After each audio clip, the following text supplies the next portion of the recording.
Guys, I decided that I wanted to start doing something a little bit different on my channel, and as you can see from the title, I decided that I'm gonna start looking up some Reddit stories that I wanted to share with you guys just as I play games. So what better way to get into the spirit of Halloween than to play Crime Cleaner and read some interesting stories about people that, you know, maybe have had a crazy experience. So I want to read it, and as I do, I want to share it with you guys. So I hope you enjoy. The first story is by Crazy Lions. He starts by saying, in college, I would go home every other weekend to work at the job I had since high school. I would drive directly from campus after my last class on Friday to my job, about an hour, and after my shift was done, I'd go back to my parents' house, which was out in the middle of nowhere. Already, that sounds really creepy. My parents weren't yet home when I got back from work. They'd often spend their Fridays and Saturday evenings drinking like they were the ones in college. So the house was dark, and since it was mid-fall, so was the yard, save for the yard light. I pulled into my normal parking spot, got out of the car, and then turned to open the back door of my car and get my backpack out of the back seat. That's when I noticed that the bathroom light was on. Was that light on when I pulled up? It must have been, right? As I was contemplating the light and reaching for my backpack, there was suddenly a very angry-looking old woman standing in the window staring at me. We're not talking resting bitch face here either. She was pissed off at me and I knew it. We stood there staring at each other for a good 10 seconds when my parents pulled into the driveway and distracted me from my stare down with the woman in the bathroom. By the time I turned back, the light was still on, but the woman was gone. So, I would just like to say that is creepy as crap. If that was me, which I can definitely say I've had my fair share of, ghost experiences, which maybe one day I will talk to you guys about, like that. Oh my gosh, I would not want to go into that house, like, at all. I don't know about you guys, but if you guys have had any crazy experiences like that guy, please share it down in the comments. Another story that Crazy Lions has is also to do with his parents' house. So this guy, apparently, definitely has some things going on, that's for sure. But to start off, he said, the house my parents built was not over the top of anything, but it was an old farmstead. So when they bought the property, there was an old farmhouse, barn, a blacksmith that were eventually raised and became a giant bit of the lawn, a pole barn, and my parents' garden, respectively. I'd lived in that house for roughly 20 years up to that point and never had anything even remotely weird happen there. But it wasn't exactly the last thing that happened either. During winter break, that same school year, my parents went on their annual month-long vacation to somewhere warmer and left me home alone.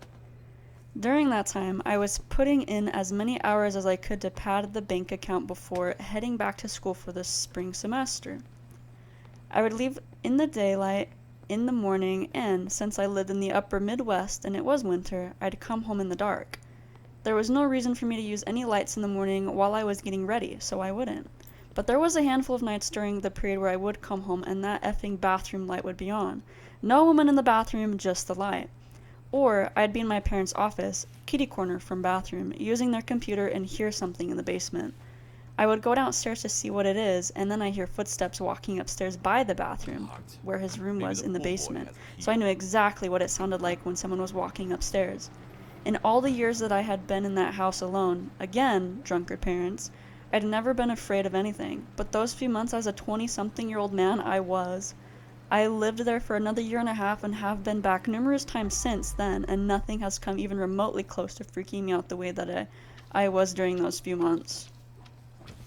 Another funny comment that S. Spaceman said, he said, you should have baited her to get her to come out. Maybe she didn't have teeth and could have given you an awesome ghost, BJ. What the heck? People, bro. I don't... Oh, but anyways, clearly, Crazy Lions, his parents' house is definitely haunted, bro. I could not. I would move out so quickly, let's be honest. Alright, the next story is by Gulf Romeo. It starts by saying, I was 17, still living in my parents' house.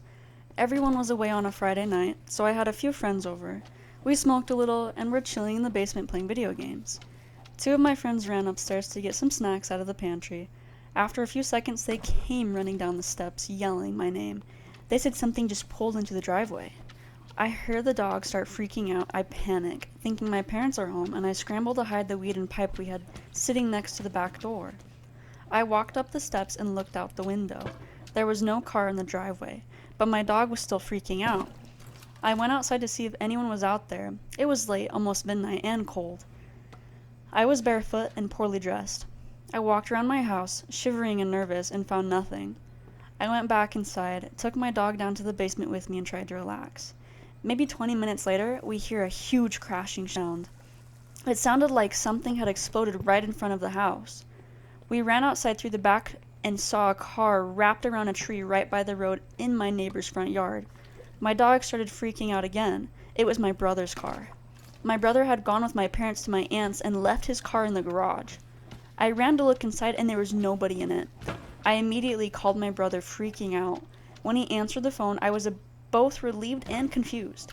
He instructed me to call the police. He came home, the police came and looked around. They took statements from everybody. We hid the fact that we were pretty high as well. As the tow truck was pulling my brother's car out of the front yard, the police received a call about a break-in down the street. They left an officer with us and the rest left to respond to the call. It turns out that a group of people were going through my neighborhood, breaking into houses and stealing cars out of garages. I was in the house when the burglar stole my brother's car. I may have even walked right past him at one point. When they caught the group, one of the guys was injured as he had been in a car wreck. He was the one who had broken into my house. I knew him. He had graduated from my high school when I was a freshman. He had house sat for us. He knew where we kept the spare keys. He knew that if one of us was home that the doors would be unlocked, and he waited until it was just me alone in the house. It wasn't paranormal, but it still creeps me out to this day that the guy had waited for myself or any of my other family members to be alone in the house and had broken in. It scares me that I was so completely unaware of my surroundings back then that I would have let the guy get the drop on me if he had hostile intentions. It makes me sick that somebody we had trusted to stay in our house while we were gone would come back a couple years later and do something like that. Honestly though, it's crazy to me. You just never know what people are capable of, what they think, their intentions. Even if you think you really know somebody, there's a good chance you probably don't. Let's be real here. But that story is super crazy. I wouldn't know what to think either. Alright guys, this next story is by Doc in a Box. He starts by saying, "My wife and I have our room in the upper second floor of our house, and we fashioned a room on one end of the space for our then 2 to 3-year-old daughter. Our room separated her space by a wall door, and sort of between us was a crawling space for storage." Why would they have a crawling space, huh? Okay, anyways. He said, "Anyway, the first thing that happened, we wrote off because it seemed so random. We were laying in bed one night and began hearing this repeating sound muffled. After the 4th, 5th time I realized I was hearing the wonderful thing about tigers is, tigers are wonderful things, bouncy trouncy, over and over again. And went into the crawl space and found, buried in a bin of toys, the spring-loaded tiger doll that would hop up and down on the floor while singing his song." Hold on, listen. Does anybody else get the thought instantly that that toy is possessed? Alright, I'm just saying that I can't. This is the biggest reason why I refuse to have any toys that sing. I can't. I even remember a time, oh my gosh, okay, real quick. Pause champ, alright. My mom actually had this one doll, but it was like a pig. It was like a pig doll, and it would go oink oink, and it would go so I don't remember what it said. I was always too scared about it, but my nieces loved it, and they'd repeat it over and over and over, and I'm like, dude, I can't. Mom, just let them take it home, please. We have no use for it. I can't take it. So anyways, they eventually took it, my poor sister. But anyways, all right, back to the story. So he says, "Cool toy, but that night was kind of freaky. I later looked up that sometimes toys will go off if the battery is really old. Mystery solved. Within a week or two, our daughter was in her bed, and she never got out of bed once in. If she had to go to the bathroom or needed anything, she would just yell. That night, the wife and I were on 2 floors down in our basement entertaining area watching a movie. We had our baby monitor on, and at one point there was a little static hissing. I shiz you not. I know there are horror movies with this scene, and I hear a voice, but can only make out that it's a female." Okay, hold on.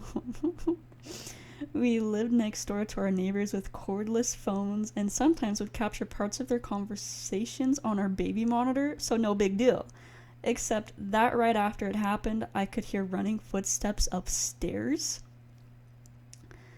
I ran up and saw my daughter at the other end of the floor in the bathroom. We kept the light on for her, standing in the corner of the bathroom wide-eyed, arms self-hugging, and she was cowering. That freaked us out. She couldn't even tell us that she was scared, let alone why. We started to conjure that there was a relationship to these events, which probably made us more sensitive to the next events. A few weeks or a month later, I'm lying in her little bed with her, reading a story. She asks me if she can read the book to her friend. I asked her who her friend was, and she smiled, and she talks about Mr. Oshner. That's about as close as I could understand the name she said. But then she said she was sad because he was missing part of his leg from an accident. This freaked me out big time at this point. She's only 2 or 3 effing years old. She thought the accident had something to do with a brick, or so he told her. I asked her where Mr. Oshner was. She, I shiz you not, said, he's not from this world. No. But no, no.